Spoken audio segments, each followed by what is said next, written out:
If you don't know, La Vuelta Femenina is a tricky race to get GC right. It's not just about the final stages where we have some really hard climbs. This year we're in the northwest of Spain in Galicia and also in the Anglerou region. So we have the Les Prairies finish, which Remco was good on and Menchie's won in the Vuelta a few years ago, and then the famous Anglerou makes an appearance.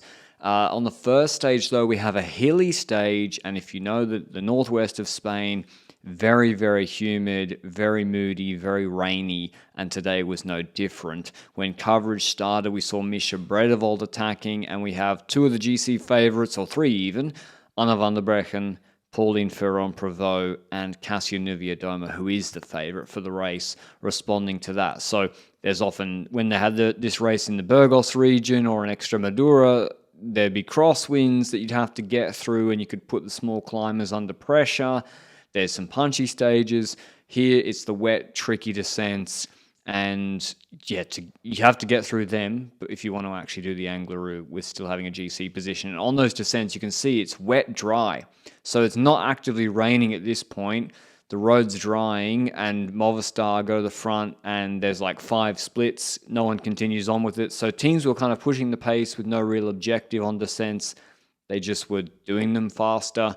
The same thing happens on a descent coming up where it does actually start raining quite heavily. FDJ here, sans demi-volering.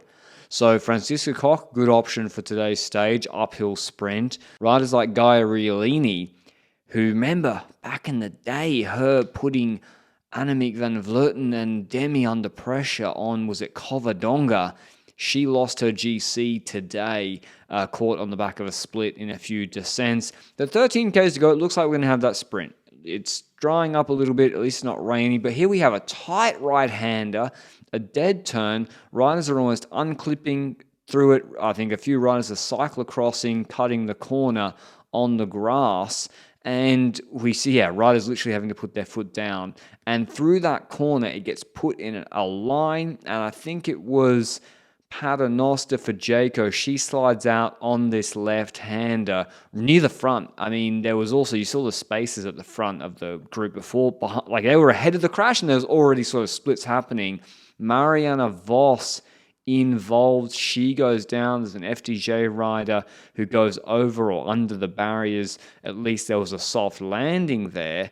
And as I said, you got to get through these tricky stages first. There's a split in front with Eva van Aert, Pauline Ferrand-Prévot, Berthet, and Francisco Koch. Nomi Rug, she's maybe the favorite for today's uphill sprint outside of Lotte Kopecky. She's in a split.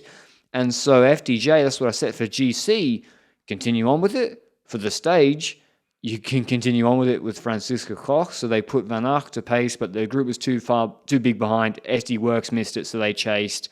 Quickstep missed it. AG Insurance rather, and EF missed it, who were really active today. And we saw Jayco chasing further behind. I'm not sure they would come back. Vos coming through the cars. 4 Ks to go until the sprint. So there's not much time to come back. Vos grimacing. She was in it like a group 3. She's still not on the back, so Visma dropped back. Lika Nguyen, who was good in the classics, to chase back. But the sprint lead-outs are starting. I mean, 3 Ks to go. She's making contact now with group 2, who are not really moving very quickly. And she's 16 seconds back. It's an uphill sprint too, so you actually need your anaerobic capacity left to actually perform in this sprint. You need to be able to do a 30, 60 second full burst. You can't get lucky with like finding the right slingshot and doing a 5-second sprint in a headwind flat sprint. It's uphill from here. See, Rug is in good position here, but she gets shuffled back with 1K to go. Really like attritional stage, even though it didn't look like a hard mountain stage. I think we're going to have more stages like this. The GC contenders are having to stay aware. There can be splits on a finish like this. So Van der Breggen, Ferrand-Prévot, Niewiadoma, they're positioning themselves. See, Vos is here, bottom left, 800 meters, moving herself back up. Rug has been shuffled. She's now a little bit deeper. She's with Kerbal, but like Kerbal sort of following her. Rug is positioning herself. It was a little bit strange. She's following Ferrand-Prévot, moving herself up. So she's in front of Kerbal here. Koch is following the SD Works train. It looks like Lotte Kopecky. She's had the magic ride.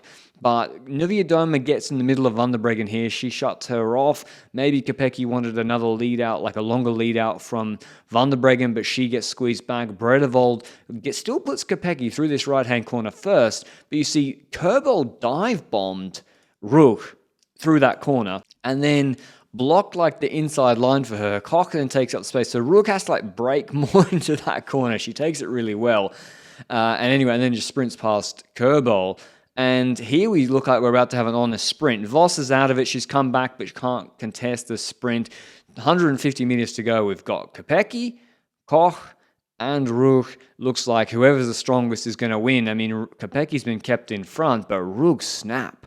I mean, she puts everyone on a bike length or more when she initially kicks, and we've got a few little corners afterwards. She has enough time to basically chill to the finish, and she still had more left in the tank. So, massive season from Naomi Rook. She's having a magic year. Big win for EF Education.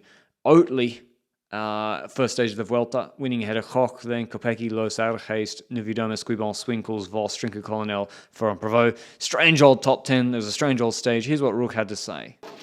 Yeah, it's just a dream, to win a Grand Tour stage. The team believed in me so much, and it was a big goal to go for the win. But the girls believed in it more than I did, and it's insane to finish it off like this. I don't know what to say. We had quite a calm day, but with a really not good forecast. And then in the last kilometers, with that crash on the technical downhill, everything kind of like changed a bit the situation. I was within the peloton.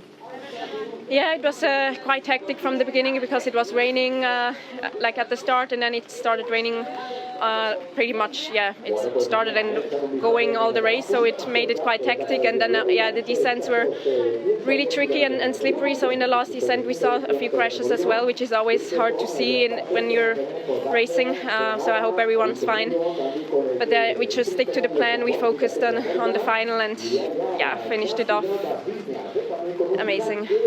Can you take us through that last kilometer? Did you already had in your mind how to go through the last K?